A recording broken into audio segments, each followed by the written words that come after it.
Hello, welcome to the Plot Malaysia. This is our 39th episode. This is the show for the By fans. the fans.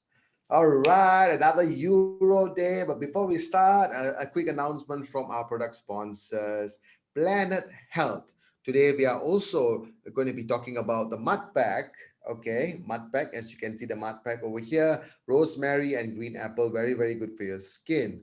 If you make your purchases, okay, with the website provided at the description below, you stand a chance to win cash prizes up to 1,500 ringgit. All right, so we're going to get on to the Euros match day 4 review and predictions. Hurry, take it away, man. What do we have going on today? All right, man. We got to review yesterday's games, guys. Fabulous games as well yesterday. Some really interesting games. We'll have to start with Scotland, the Bravehearts against Czech Republic. Yes. Against Czech Republic. And yeah, it was a really good game, actually. It was an excellent game. What do you think of the game, Ram? Oh, I think it was brilliant. I think both sides, pose the threat going forward. But we have to say, the Czechs. What can I say, man? Too good for the Scots, you reckon? Actually, I'm on the flip side. I thought Scotland played really, really well. Especially, the first half was about the second half. They were brilliant. They had a lot of chances. Once Che Adams came on, they played quite well. They had someone to hold the Yes. ball up front. When he came on, things changed. I agree with that. Exactly. Yeah. He made a big difference. Andy Robertson, I thought, was outstanding on the left throughout the game. I thought Scotland gave a really good account of themselves. They hit the post. They had the keeper made 2 or 3 outstanding saves. The Czech Republic. The difference yesterday was purely Patrik Schick. Patrik Schick. Yep. Great.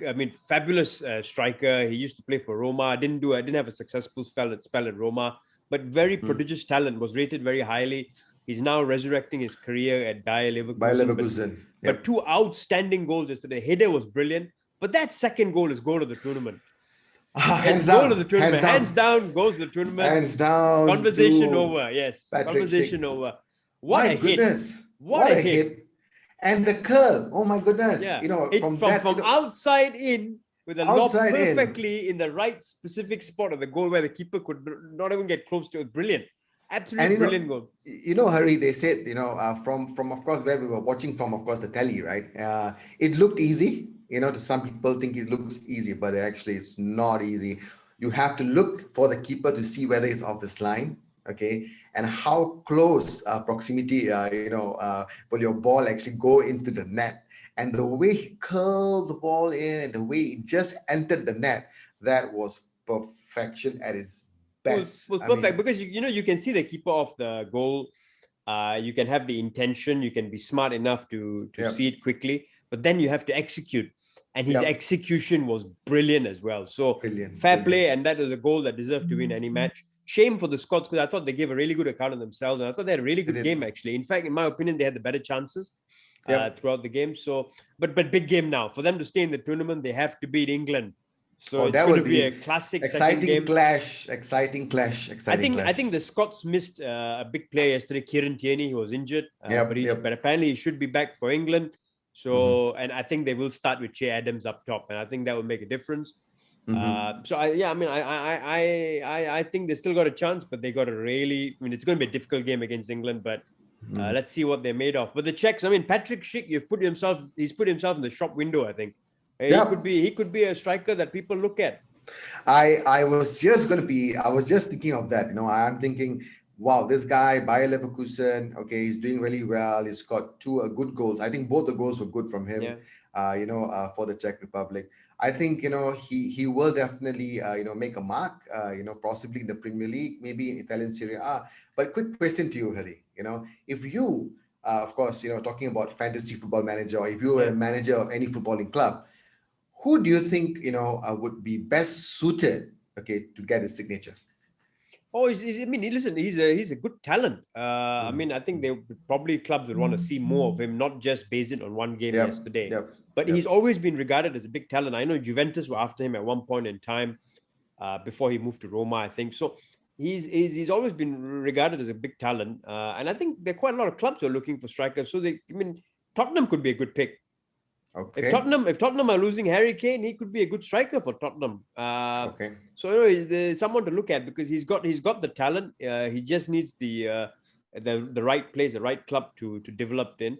Because not just his goals, I thought his all-round play yesterday was very good as well. Fantastic. I absolutely agree with you on that. So let's speculate, Hari. Before we move on to the next game, let's just speculate. Name me one club that you think he could make his way into. Spurs. You said Spurs. Yeah, okay. yeah. I say West Ham. I think West Ham would really relish the opportunity to have it with David Moyes being there. Why not? I think so. I think he's a brilliant striker. He could go places, man. So that's a good game. I think the Czechs have got themselves in a good spot now. Good position. 3 points in the group. I think Croatia now have a difficult game against the Czechs. If Croatia lose that, they're out. So both games are very finely poised. The next game will be very, very interesting. Moving on, Ram, we have to talk about Poland, Slovakia. Which is basically from Group E. It's a Group E clash. I mean, my thoughts on the game very quickly. I thought Poland were very, very disappointing. I mean, they are led by Paulo Sousa now, the Portuguese great. But apparently their record going into the tournament hasn't been great. And they were poor. Lewandowski up top. I was very excited to see him. But he didn't get any service at all. They were really poor. And I thought the Slovaks were good. Slovakia played without any striker, by the way, guys. They played without any striker, any recognized striker. They played 2 attacking midfielders as their forwards, basically. And that caused Poland a lot of problems because they kept dropping deep, interchanging play, and they were keeping the ball really well, very inventive. So I thought the Slovaks were brilliant, actually. Scored a good goal, took the lead. Poland equalized very quickly after the second half started, but then they had a man sent off. And then the game completely fell into the lap of the Slovaks, and they went on to get the second goal, which was scored by a central defender. Brilliant. No, not Milan Skriniar, I think. Milan Skriniar, yes. Yeah. And it was a brilliant goal as well for a central defender. The touch to bring it down and then slam it into the corner. Brilliant goal. Some really beautiful goals actually yesterday. Yeah, actually, and of course, he's playing for Inter Milan, so he's doing really well in Inter Milan. So, it's good to see him and that position to actually score the winning goal. I mean, I would say that it's good to see teams like Slovakia coming off and pulling off a result like that, because anyone would expect them to have maybe maximum a draw, or even losing the game for sure. But they proved that they're not going to be the written boys of the group. They can come out, they can play. And as you said, Harry, without a striker, can you imagine what they would do if they actually had a proper striker? Yeah, they had a proper striker, there'd be a threat. There'd be a real threat, because I thought a few of their players were brilliant. I thought Robert Mark on the left, who scored the first goal. I mean, I know it was his own goal, but he was influential. I thought Milan Skriniar at the back was brilliant. He marshaled Lewandowski pretty well. Poland was really poor. I must say they were extremely poor. And for me, they're probably one of the worst teams I've seen, along with Turkey so far. Really poor side. No service to Lewandowski, so he couldn't do anything. But yeah, players to stand out: Robert Marks, Case Skriniar, Marek Hamsik, who was brilliant again. And I have to say, Ondrej Duda. Oh, Duda. He was very, very good. He plays for Cologne. He's a player that people should look at. 26 years old, plays for Cologne in Germany. His touch was brilliant. He never lost the ball. He kept interchanging with Hamsik. So someone to look out for, actually. Clubs should be watching him, actually. He looks like a good player. Yeah, and Harry, these kind of players, they're probably not really highly rated. They're underrated, actually, and it will be interesting to see, which club will be smart enough to snap these people up, for not a very high price tag. Exactly. And they become more valuable to the team that they're going to be playing for. And then eventually, they could possibly get some trophies, get some good results, whichever league they decide to go to. So it's quite exciting, and of course, now we're only in Matchday 4, Harry, but with Matchday 4, we've seen so much beautiful goals. We've seen players that, I'd be honest, guys, there are some players I don't even know about, I'm clueless, and Harry, I'm sure you feel the same way as well, right? And to watch these players for the first time for me, watching them play, I'm like, shit, United should get this kind of players as well, be good. Yeah. So, no. Some it's been really entertaining. And Slovakia top of the group now, 3 points. Poland, the very influential player was sent off as well, actually. Gregory Kroshovek, if I pronounce it correctly. He used to play for Sevilla, actually, good player, but he's out for the next game now as well. So I think it's done for Poland. I don't think they get out of the group. And Slovakia is top of the group in a group that involves Spain and Sweden as well. So, wow. Yeah, I fancy the Slovaks to go through. I was very impressed with them yesterday. Talking about Spain, speed. Sorry, go ahead, Ram. I think the Slovaks will go through definitely, good position as well. But sadly enough for the Polish, an own goal by the goalkeeper, Szczesny. So, nothing much can be done about that. So yeah, let's move on to the next game, Hari. You wanted to say something about Spain. Yes, the next game in the group, Spain-Sweden. 0-0 it finished. Spain. Spain-Sweden. Yeah, I mean, it reminds me of my time in there. I think of Spain. I spent a few months in Barcelona, so that was brilliant. Yeah, I mean, the disappointing for Spain. They had all the ball. I think 800 plus passes in the game. Complete domination. 800 plus passes in the game compared to Sweden's 80 something passes in the game. Yeah, it was insane. But bro, the Swedish goalkeeper, he was insane. He was brilliant. He was absolutely insane. The saves he made he had no right to make those saves. Yep. Okay, put it that way.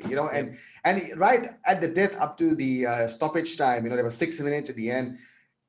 Spain had the chance to score, and he still saved it. Oh my goodness! No. And Spain. The thing with Spain is, right, they haven't really evolved, in my opinion. They won. They were the world champions. They won the Euros. They were dominant about 10 years ago when they were playing this tiki-taka, slow possession game with. But that time they had Xavi, Iniesta, and David Villa, etc. This current crop, they keep the ball, but they're really slow. They're not quick enough, and I think they're not able to penetrate enough because they're so slow. I think the game is involved. You've got to be a bit quicker with your passing. You've got to be more penetrative with your passing. And the Spanish just keep it for way too long without any progression, I feel. Yeah. So I find it too slow, and I think teams can very quickly get back into shape because they're so slow, the way they move the ball. So that's a concern. That's a concern. Yeah, very predictable, and that's a concern. And without Xavi and Iniesta, now is not the same. The other thing, we spoke about this, Ram, when we were doing the preview. Spain don't really have a recognized proper striker. A really good goal getter. Morata isn't great. Gerard Moreno is good, but he didn't play. He didn't start Moreno. So I think that's something Luis Enrique needs to look at. Maybe play Moreno from the start next time instead of Morata, because Morata missed an easy one-on-one. So maybe that's something he'll have to think of and play Moreno in the next game instead of Morata. The other thing I'll question him on is, they've got a lot of talent in midfield, Spain. So he's spoiled for choices, but I think Thiago Alcantara should start. In any situation, I think he should start because I think he can play those penetrative passes. He plays it, he can play it long, he can play it short, he can play through balls, and that's maybe something they need. So I would start Thiago in the next game and probably Moreno as well. Oh, well, definitely I agree with you on that. And I think Spain is just known for their midfield. I think, lately the way they're playing is just known for their midfield, and the midfielders eventually become strikers. And when you have strikers, you don't use them. So what's the point? I don't get it. I don't get what Luis Enrique is thinking about. No disrespect to him. But I think this is the tournament where you take risks. You do not settle for what you were using before.